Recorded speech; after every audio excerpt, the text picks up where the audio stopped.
Bonjour et bienvenue dans cette émission. Nous recevons aujourd'hui Alyosha Waldazowski, qui est le directeur de la prépa Sciences Po de la Faculté des Lettres et Sciences Humaines de l'Université catholique de Lille. Bonjour Alyosha. Bonjour Guillaume. Alors dites-moi, cette prépa Sciences Po, elle existe depuis quand ? Alors, comme vous le savez, les IEP en France sont au nombre de 10. Il y a le plus connu, Sciences Po Paris, mais vous avez ensuite Aix-en-Provence, Bordeaux, Grenoble, Lille, Lyon, Rennes, Saint-Germain-en-Laye, Strasbourg et Toulouse. Et effectivement, cette prépa Sciences Po de l'Université catholique de Lille existe depuis 30 ans. D'accord. Et elle accueille combien d'élèves, cette prépa ?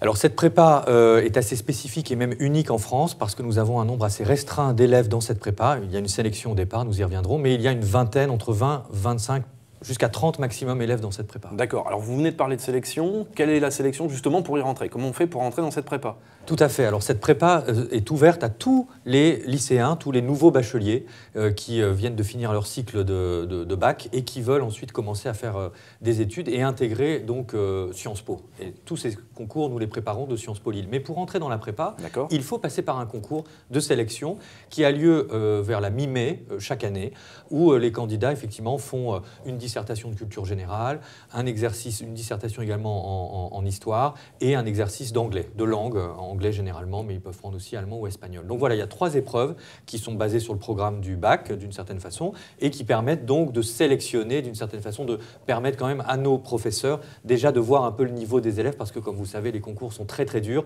et donc nous faisons une prépa elle-même sélective. D'accord. Est-ce qu'il y a une préparation particulière à ce concours ou alors vraiment le niveau du bac suffit ? Il n'y a pas besoin de se préparer à la prépa en quelque sorte ? Alors, c'est vrai que la fin d'année pour les lycéens et les bacheliers est assez chargée. Ils ont sans doute des concours aussi à passer, le bac. Donc, j'ai choisi comme politique, on va dire, de sélection, de faire effectivement un concours basé uniquement sur le travail de terminale, en fait. Le programme d'histoire, c'est le programme de terminale. Pour l'épreuve de culture générale, bien sûr, il faudrait, et je le conseille à tous ceux qui veulent préparer ce concours, lire quand même la presse, s'habituer déjà à lire les hebdos, les quotidiens, les mensuels et la presse sur Internet numérique. Donc ça, quand même, la dissertation de culture générale est basée sur l'actualité, avec un peu de philosophie aussi. Donc là, c'est le programme de philosophie de terminale. Et pour le niveau de langue, bien sûr qu'il faut être quand même capable d'être bon en traduction, bon en expression, en anglais, en allemand ou en espagnol. Mais voilà, tout lycéen peut préparer ce concours, passer notre concours de prépa. D'accord. Alors, quel est un peu le taux de réussite justement des lycéens qui vont rentrer dans la prépa ? Il y a combien de candidats ? Combien vous en retenez ? Alors, effectivement, ça peut varier d'une année à l'autre. Disons qu'on a à peu près 200, 250 candidats. On en retient 80 à l'écrit. Et ensuite, éventuellement, on leur fait passer une sélection orale pour éventuellement voir leur niveau aussi, leur expression orale, leur poser des questions d'actu, des choses comme ça. Mais voilà, on espère aussi qu'on constitue aussi une liste d'attente. Si certains étudiants peuvent avoir Sciences Po directement après le bac, parfois, parce que le concours est ouvert aussi, le vrai concours de Sciences Po est ouvert aux bacheliers immédiatement. Donc, on essaie de faire aussi une liste d'attente, de permettre aux élèves qui n'ont pas eu Sciences Po de venir aussi dans la prépa. Mais voilà, comme vous le savez, notre objectif, c'est d'avoir une classe relativement homogène, unie. Ce n'est pas un amphi universitaire, c'est vraiment une classe prépa. Donc, voilà, on en retiendra au final une trentaine. D'accord, donc il y a beaucoup la motivation qui compte aussi quand même. C'est vraiment important d'être très motivé pour réussir dans ce concours après. En fait. Absolument, absolument. Et la motivation est même une des clés de réussite de l'année de prépa parce que, voilà, comme toutes les prépas, la prépa Sciences Po est exigeante. Il y a beaucoup de travail qui est demandé. Mais la motivation est la clé principale. Ensuite, les professeurs se chargent de donner les compétences, les acquis pour réussir les concours. D'accord. Alors, les étudiants qui vont réussir donc, le concours d'entrée dans la prépa auront le résultat bien avant de connaître finalement les résultats des concours sciences politiques qu'ils auront passés, évidemment, sans doute aussi. Voilà. Donc, il faut qu'ils puissent se donner une sorte de roue de secours d'une certaine façon, se donner aussi... parce qu'on peut très bien faire une licence de sciences politiques, c'est possible, mais nous, la prépa nous permet vraiment d'intégrer. On a quand même, à la fin d'année, 75-80% de réussite. Donc les élèves de la prépa réussissent les concours de Sciences Po. Par exemple, pour le concours de Sciences Po Lille, pendant l'année de prépa, les élèves qui intègrent ont 3 possibilités d'intégrer Sciences Po Lille, parce qu'il y a un concours ouvert on va dire Bac+1, c'est-à-dire rentrer en première année de Sciences Po Lille, un Bac+2, rentrer directement en 2e année, et un concours qui s'appelle Franco-Brit, c'est-à-dire qui est une spécificité de Sciences Po Lille, qui fait une épreuve basée davantage sur les langues. Mais en tout cas, dans l'année de prépa, les élèves qui ont réussi à intégrer cette prépa ont de nombreuses chances de passer des concours pour intégrer les Sciences Po de France. D'accord, très bien. Et comment ça se passe dans la prépa? Alors, comment on forme les étudiants? Absolument. Alors, voilà, nous, notre prépa, elle se formate, elle se construit. On l'a dit tout à l'heure, elle a déjà 30 ans d'expérience. Moi, je suis un jeune nouveau, on va dire, qui est arrivé à la direction de cette prépa. Nous avons une équipe pédagogique composée de 10 enseignants.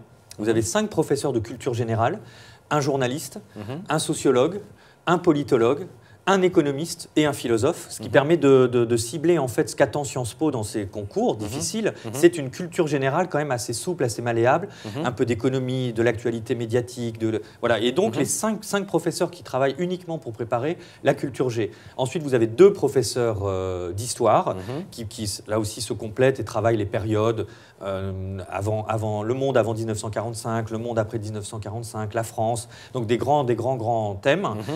Et ensuite 3 professeurs de langue, anglais, allemand, espagnol, qui la préparent aussi spécifiquement au concours. Donc on a une équipe pédagogique de 10 profs. Donc vous imaginez quand on a une classe de 20 ou 30 élèves, ça fait quand même une bonne proportion, un bon équilibrage entre les professeurs et les élèves qui finalement travaillent vraiment en harmonie, en équipe.